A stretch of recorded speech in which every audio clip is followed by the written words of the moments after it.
ሰላም ጤና ይስጥልን ውድ ሪፖርተር ተከታታዮች የሰዓቱ ዜናዎች ቀጥዬ ያሰማችኋለሁ። ለሁሉም እኩል የተሰጠ አንድ ጸጋ አለ።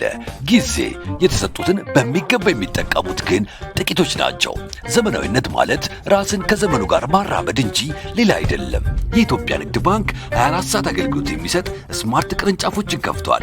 ይህን ወሳኝ የባንክ አገልግሎት ምዕራፍ ከሚያስተዋውቁት ከመጀመሪያዎቹ መሃል መሆኔ ደስታ ይሰጠኛል።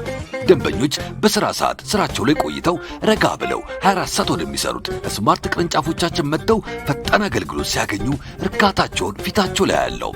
በአዲስ አበባ በቦሌ፣ በአብይ፣ በተፈራ ደግፌ፣ በኤርቱ ለቦ፣ በአራዳ ጊዮርጊስ እንዲሁም በመስቀል ስኩዌር ስማርት ቅርንጫፎቻችን ሂሳብ ከመክፈት ዓለም አቀፍና የሀገር ውስጥ የመገበያያ ካርዶችን አዘው በደቂቃ ውስጥ እስከ መቀበል ማንኛውንም የገንዘብ መጠን ገቢ ከማድረግ ቼክና የውጭ ሀገር ገንዘቦችን እስከ መበንዘር ማንኛውንም የባንክ አገልግሎት ራሱን በቀላሉ በሚያስተናግዱባቸው ማሽኖች ወይንም እንደኔ በድምፅና በቪዲዮ በሚያግዙ የባንክ ሰራተኞች በኩል ያገኛሉ።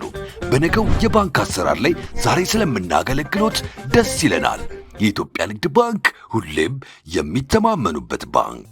የህወሓት ሊቀመንበር ዶክተር ደብረጽዮን ፕሬዝዳንት ሆነው ከተመረጡ ከሁለት ቀናት በኋላ በሌተናል ጀነራል ታደሰ ወረደ የሚመራውን ጊዜያዊ አስተዳደር የካቢኔ አባላትን የራሳቸው ካቢኔ አድርገው ሰበሰቡ። ሌተናል ጀነራል ታደሰ ወረደ በበኩላቸው ስልጣን በኃይል የያዘው አካል ተጠያቂ ይሆናል ብለዋል።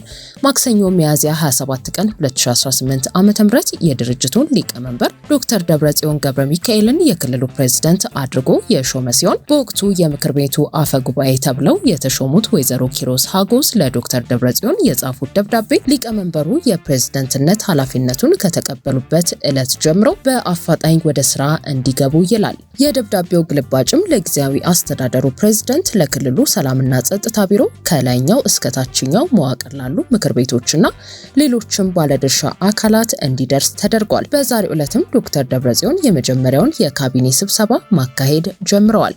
በስብሰባው በጊዜያዊ አስተዳደሩ መዋቅር ውስጥ ከምክትል ፕሬዝዳንቱ አማኑኤል አሰፋ ጀምሮ በተለያዩ ቢሮዎች በኃላፊነት ላይ የሚገኙ ከፍተኛ አመራሮች መገኘታቸውን ሪፖርተር ተመልክቷል። ይህ ተግባራዊ የተደረገው የጊዜያዊ አስተዳደሩ ፕሬዝዳንት ሌተናል ጀነራል ታደሰ ወረደ ከኃላፊነታቸው ባልተነሱበት ሁኔታ መሆኑ ሂደቱን አወዛጋቢ አድርጎታል። የዛሬውን የካቢኔ ስብሰባ አስመልክቶ የጊዜያዊ አስተዳደሩ ፕሬዝዳንት ሌተናል ጀነራል ታደሰ ወረደ በጽህፈት ቤታቸው በኩል ከደቂቃዎች በፊት ባሰራጩት መልእክት በቅርቡ የተፈጠረውን ፖለቲካዊ ችግር በውይይት ለመፍታት ጥሪ ቢቀርብም ጥሪውን ወደ ጎን በማድረግ ተመርጫለሁ ያለው አካል በጸጥታ ኃይሎች ከለላ ተደርጎለት የካቢኔ ስብሰባ አካሂጃለሁ ብሏል ሲሉ ገልጸዋል። ስብሰባው በጊዜያዊ አስተዳደሩ ካቢኔ የመሰብሰቢያ አዳራሽ እየተካሄደ እንደሆነ ጠቅሰው ይኸው ድርጊት በቀጣይ ለሚፈጠረው አደገኛ ሁኔታ የመጀመሪያው ምዕራፍ ነው ሲሉ ገልጸዋል። ህገወጡን ተግባር ተከትሎ ለሚፈጠር ሁሉን አቀፍ ጥፋትና አደጋ ተጠያቂው ራሱ በጉልበት የአስተዳደሩን ስልጣን ለመያዝ እየሞከረ ያለው አካል መሆኑን ለመግለጽ እፈልጋለሁ ሲሉ መልእክታቸውን አስተላልፈዋል።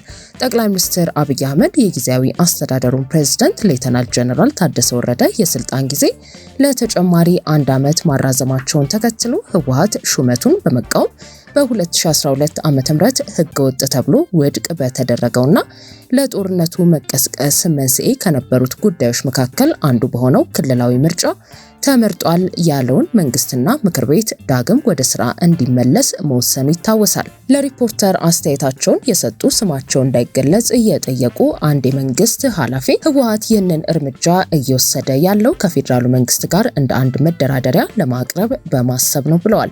ክልሉ ካለፉት ጥቂት ቀናት ወዲህ 2 ፕሬዝዳንቶች እንዲኖሩት ከመደረጉ ባለፈ የጊዜያዊ አስተዳደሩ ፕሬዝዳንት ቀጣይ እርምጃ እንዲሁም ከፌዴራሉ መንግስት ጋር የሚኖረው ግንኙነት እጣ ፈንታ የብዙዎች ስጋት ምንጭ ሆኖ ቀጥሏል። በርካታ የፖለቲካ ልሂቃን የተለያዩ አስተያየቶችን እንዲሁም ግምታቸውን ሲሰጡ ቢስተዋሉም በፌዴራሉ መንግስት በኩል እስካሁን በይፋ የተባለ ነገር የለም። ይህ በእንዲህ እንዳለ በዛሬው ዕለት በክልሉ መዲና መቀለ ከረፋዱ 5:40 ገደማ የጦር አውሮፕላን እንቅስቃሴ ለሁለተኛ ጊዜ መታየቱንና በነዋሪዎች ዘንድ ድንጋጤ መፈጠሩን ሪፖርተር ከነዋሪዎች ለማረጋገጥ ችሏል። የኢትዮጵያ ፌዴራል ፖሊስ ራሱን ፋኖ ብሎ ከሚጠራው ታጣቂ ቡድን ጋር ግንኙነት በመፍጠር በአዲስ አበባ ከተማና በአማራ ክልል የሽብር ጥቃት ለመፈጸም ሲንቀሳቀሱ ነበር ባላቸው 11 ግለሰቦች ላይ የጀመረው ምርመራ ለማጠናቀቅ ተጨማሪ ጊዜ ጠየቀ። የሽብር ድርጊቱ የሱዳንና የኤርትራ የጦር ጀነራሎች እጅ አለበት ተብሏል። ሪፖርተር የተመለከተው የምርመራ ሰነድ እንደሚያሳየው ሚያዝያ 26 ቀን 2018 ዓ.ም በፌዴራል ከፍተኛ ፍርድ ቤት ልደታ ምድብ አንደኛ ጊዜ ቀጠሮ ወንጀል ችሎት የቀረቡት ተጠርጣሪዎች በመጀመሪያ ተጠርጣሪ ጀነራል አስናቀው ሲሳይ የሚመራው የኢትዮጵያ ቃል ኪዳን ድርጅት የተባለ ህገወጥ አደረጃጀት አባላት ናቸው። በአንደኛ ተጠርጣሪ ጀነራል አስናቀ ሲሳይ የሚመራው ይኸው ቡድን አብርሃም መሐመድ፣ አያሌው ሞላ፣ ቀሲስ ክንዳለም አሻግሬ የተባሉና ሌሎች 7 ተጠርጣሪዎች የሚገኙበት ሲሆን የኢትዮጵያ ቃል ኪዳን ድርጅት በሚል መጠሪያ 7 የሥራ አስፈጻሚዎችን ጨምሮ 22 አባላትን ያካተተ ህገወጥ አደረጃጀት ፈጥሯል። ቡድኑ አዲስ አበባን በምዕራብ ኢታና፣ በምስራቅ ኢኮኖ፣ በደቡብ ዋለልኝና በሰሜን ግዳይ በሚሉ 4 ወታደራዊ ሪጅኖች በመከፋፈል አመራሮችን በመመደብና ከጫካ ከሚገኙ ጽንፈኛ ኃይሎች ጋር በመቀናጀት ከተማዋን ለሽምቅ ውጊያ ሲያዘጋጅ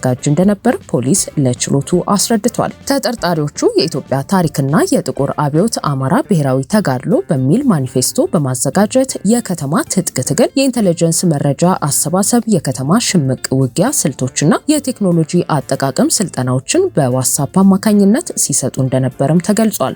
ቡድኑ ለደህንነት ጥንቃቄ ሲባል ኮድ 105፣ 151 እና 203 የተሰኙ ሚስጥራዊ ኮዶችን በመጠቀም በክፍለ ከተማ፣ በወረዳና በሃይማኖት ተቋማት ውስጥ ሳይቀር አደረጃጀቶችን መዘርጋቱ በፖሊስ የምርመራ መዝገብ ላይ ሰፍሯል። ቡድኑ በተለይም ከፍተኛ የመንግስት አመራሮችን፣ የደህንነት ተቋማትን፣ የዲፕሎማቶች መኖሪያዎችን፣ የመብራት ኃይል ማከፋፈያ ጣቢያዎችንና የመጅሊስ አባላትን ኢላማ በማድረግ ጥናት ሲያካሂድ መቆየቱ በምርመራ ሰነዱ ተመላክቷል። በቁጥጥር ስር በዋሉበት ወቅትም የተለያዩ የጦር መሳሪያዎች፣ ወታደራዊ አልባሳት፣ ፈንጂዎችና የጦር ሜዳ አጉሊ መነጽሮች መገኘታቸው ተጠቅሷል። ፖሊስ ለችሎቱ ባቀረበው ማብራሪያ ምርመራው ከሀገር ውስጥ አልፎ ቀጠናዊ ይዘት እንዳለው ጠቁሟል።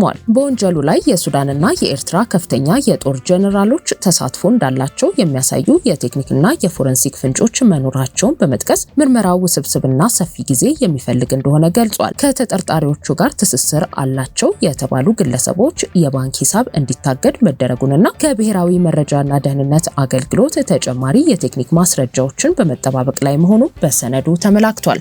የተጠርጣሪዎቹ ጠበቆች በበኩላቸው የደንበኞቻቸውን የዋስትና መብት የጠየቁ ቢሆንም ፖሊስ ግን ተጠርጣሪዎቹ ቢለቀቁ የምርመራ ሂደቱን ሊያደናቅፉና ምስክሮችን ሊያስፈራሩ ይችላሉ በሚል ስጋት ጥያቄውን ተቃውሟል። የፌዴራል ከፍተኛ ፍርድ ቤት የልደታ ምድብ ችሎት ፖሊስ ቀሪ ግብረ አበሮችን በቁጥጥር ስር ለማዋልና የኤሌክትሮኒክስ መሳሪያዎችን የፎረንሲክ ምርመራ ውጤት ለማቀናጀት የጠየቀውን ተጨማሪ የምርመራ ጊዜ መርምሮ ትዕዛዝ ለመስጠት ለፊታችን ሰኞ ግንቦት 3 ቀን 2018 ዓ.ም ተለዋጭ ቀጠሮ ሰጥቷል። የሱዳን ጦር ወደ ድንበር አቅራቢያ ከኢትዮጵያ ጋር በሚወዛገቡበት አልፋሽጋ አካባቢ ወታደራዊ ኃይል እያጠናከረ መሆኑ ተገለጸ። በኢትዮጵያ በኩል ጀነራል አበባው ታደሰ ወታደራዊ ዝግጅትን መገምገማቸው ይታወሳል። በሱዳንና በኢትዮጵያ መካከል ያለው ዲፕሎማሲያዊና ወታደራዊ ውጥረት በከፍተኛ ሁኔታ እየጨመረ መሆኑ የተገለጸ ሲሆን ሱዳን በምስራቃዊ ግዛቷ በኩል የሚገኘውን የኢትዮጵያ ድንበር በከፍተኛ ወታደራዊ ኃይል እያጠናከረች መሆኑ ተሰምቷል። ከሱዳን የጦር ምንጮች የተገኙ መረጃዎችን ዋቢ አድርገው ሱዳን ትሪቡንና ሌሎች ዓለም አቀፍ ብዙሃን መገናኛዎች እንደዘገቡት ጦሩ ባለፉት ጥቂት ዓመታት በሁለቱ ሀገራት መካከል የድንበር ግጭትና ውዝግብ የሚከሰትበት አልፋሽጋ አካባቢን ጨምሮ በገዳሪፍ ግዛት ስር በሚገኙት ምስራቃዊ ጋላባትና ባሱንዳ የተባሉ አዋሳኝ አካባቢዎች ተጨማሪ ወታደሮችንና ወታደራዊ ቁሳቁሶችን አሰማርቷል። ይህ የሱዳን ወታደራዊ ዝግጅት የተደረገው ካርቱም ኢትዮጵያ በካርቱም አውሮፕላን ማረፊያ ላይ ለተፈጸመው የድሮን ጥቃት ተባባሪ ናት የሚል ክስ ካቀረበች በኋላ መሆኑ ውጥረቱን ያባባሰው ሲሆን ሱዳን ድሮኖቹ የተነሱት በባህር ዳር ከሚገኝ የጦር ሰፈር ነው ብትልም የኢትዮጵያ መንግስት ግን ክሱን መሰረተ ቢስ በማለት ውድቅ ማድረጉ አይዘነጋም። በጀነራል አብዱልፈታህ አልቡርሃን የሚመራው የሱዳን ማዕከላዊ ጦር አዛዦች በእነዚሁ በድንበር አካባቢ ያለውን ወታደራዊ ሁኔታ መከታተላቸው የተዘገበ ሲሆን የሱዳን ጦር በማንኛውም ግንባር የሚሰነዘርበትን ጥቃት ለመመከት ዝግጁ ነው ማለታቸው ታውቋል። በተጨማሪም ሱዳን አሁን የገጠማት የማንነት ክብር ጦርነት መሆኑን ወታደሮቹ ገልጸዋል ተብሏል። በተመሳሳይ በኢትዮጵያ በኩል መቀመጫውና እንቅስቃሴው በሰሜን ምዕራብ የሀገሪቱ ክፍል የሆነ ወታደራዊ እዝ ከየትኛውም አቅጣጫ ሊሰነዘር የሚችል ጥቃትን መከላከል በሚያስችለው ዝግጁነት ላይ እንደሚገኝ የጦር ኃይሎች ምክትል ጠቅላይ ኤታማዦር ሹም ጀነራል አበባው ታደሰ ተናግረዋል። በፌዴራል መንግስትና በህወሓት እንዲሁም በሱዳን መካከል ተመሳሳይ ውጥረት በነገሰበት በዚህ ወቅት በተደረገው የምክትል ጠቅላይ ኤታማዦር ሹም ጀነራሉ ጉብኝት የመከላከያ ሰራዊት ሰሜን ምዕራብ እዝ ከታሪካዊ ጠላቶችም ይሁን ከባንዳዎች ሊሰነዘር የሚችል ጥቃትን መመከትና መደምሰስ በሚያስችለው የዝግጁነት ደረጃ ላይ እንደሚገኝ መመልከታቸው ይታወሳል። ባሳለፍነው ማክሰኞ የሱዳን መንግስት በካርቱም ፕላን ማረፊያ ላይ የተፈጸመውና የኢትዮጵያና የተባበሩት አረብ ኤምሬቶች ጥቃት ሲል የገለጸውን ድርጊት ለመመከት መብቱ የተጠበቀ መሆኑን በማስታወቅ ካርቱም አዲስ አበባን የፈጥኖ ደራሽ ኃይሉን በመደገፍ እንዲሁም ወታደሮችን በኢትዮጵያ ግዛት ውስጥ በማሰልጠን በተደጋጋሚ እየከሰሰች ትገኛለች። ይህንን ጥቃት ተከትሎ የተባበሩት መንግስታት ድርጅት ጥቃቱ በጽኑ የሚወገዝ ነው ካለ በኋላ አውሮፕላን ማረፊያው በእርስ በርስ ጦርነት እየታመሰች በምትገኘው ሱዳን ውስጥ ለሰብአዊ እርዳታ አቅርቦት ወሳኝ በመሆኑ ጥቃቱ የእርዳታ ስርጭቱን ክፉኛ ሊያስተጓጉል እንደሚችል በማስጠንቀቅ ሁሉም ወገኖች ዓለም አቀፍ ሕግን እንዲያከብሩ በማለት አሳስቧል። የኢትዮጵያን ስም በግልጽ ያልጠቀሰው የአሜሪካ መግለጫ በሱዳን እየታየ ያለው የውጭ ጣልቃ ገብነትና የድሮን ውጊያ ጦርነቱን ይበልጥ እንደሚያባብሰው የገለጸ ሲሆን ቀጠናዊ ግጭት እንዳይከሰትና የጎረቤት ሀገራት ከግጭቱ እጃቸውን እንዲያወጡም አስጠንቅቋል። የዩናይትድ ኪንግደም መንግስትም በተመሳሳይ በሲቪል መሰረተ ልማቶች ላይ የሚፈጸሙ ጥቃቶች በአስቸኳይ እንዲቆሙ ጠይቋል። ሱዳን ከወቅታዊ ውጥረት ባለፈ ኢትዮጵያ ጦርነት ውስጥ በነበረችበት ወቅት እንደ አውሮፓውያኑ አቆጣጠር በ2020 ያስመለሰቻቸውን የእርሻ መሬቶች ዳግም ላለማጣትና የታጣቂዎች እንቅስቃሴን ለመከላከል በተጠንቀቅ ላይ መሆኗን ገልጻለች። በሁለቱ ሀገራት መካከል ያለው ይህ የቃላት ምልልስና ወታደራዊ እንቅስቃሴ የቀጠናውን ሰላም አደጋ ላይ ሊጥል ይችላል የሚል ስጋት ነግሷል። ውድ ሪፖርተር ተከታታዮች የሰዓቱ ዜናዎቻችን እነዚህ ነበሩ። ስላደመጣችሁን ከልብ እናመሰግናለን።